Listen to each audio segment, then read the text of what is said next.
பெண்கள் வந்து தலை வந்து விருச்ச கோலமா இருக்கக்கூடாதுன்னு சொல்லிட்டு ஒரு சில பேர் சொல்றாங்க. சில பேர் என்ன சொல்றாங்க, அதெல்லாம் அப்படிலாம் ஒண்ணுமே கிடையாது. எப்படி வேணா இருக்கலான்றாங்க.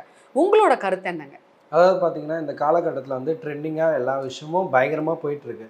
அத மீறியும் கடவுள்கிட்ட போனா எப்படி இருக்கணும்? நம்ம நார்மலா வீட்ல இருந்தா எப்படி இருக்கணும்னு சில விதிமுறைகள் இருக்கு. அதாவது இப்ப பார்த்தீங்கன்னா, நம்ம ஒரு சாமி கும்பிட போறோம்னா, நம்மளோட கூந்தல வந்து விரிச்ச கோலத்தில இருக்கக்கூடாது. ஏன்னா, விரிச்ச கோலம் இருந்தா தத்ரோன்னு சொல்லுவோம். ஏன் அந்த தத்ரோன்னு சொல்றேன்னா, இப்ப நம்ம ஒரு இடம் போனா இப்போ ஒரு இடத்துக்கு போனா நம்ம டீசென்ட்டா இருந்தா தான் நம்ம பார்க்கக்கூடிய லுக்கும் சரி, நம்மளுடைய தன்மையும் சரி, ஒரு அழகான நீட்னஸ் கொடுக்கும். அப்ப நம்ம தெய்வத்துக்கிட்ட எவ்வளோ ஒரு ஒழுக்கம், ஒரு பற்றும் இருந்தா மட்டும் தான் நம்ம நல்லா இருக்க முடியும். அந்த கூந்தல நம்ப கட்டிட்டு, நம்ம தலை நெறைய பூ வச்சு வழிபட்டா, தெய்வ கலாச்சாரமும், தெய்வ அம்சங்களுக்கும் நம்மளுக்கு பரிபூர்ணமா கிடைக்கும். ஏன்னா, இப்ப முடி விரிச்சு போட்டோன்னா, அந்த ஒரு தெய்வத்தன்மை வந்து ஏத்துக்காது. நம்ம என்ன 1000 பூஜை பண்ணியோ, 1000 புனஸ்காரம் பண்ணி படையல்களே போட்டாலும் சரி, அது சாட்டிஸ்ஃபேக்ஷன் ஆவாது. அதனால வந்து தான் சொல்லுவாங்க, சாமி கும்பிடும்போது அலங்கோலமா இருக்கக்கூடாது.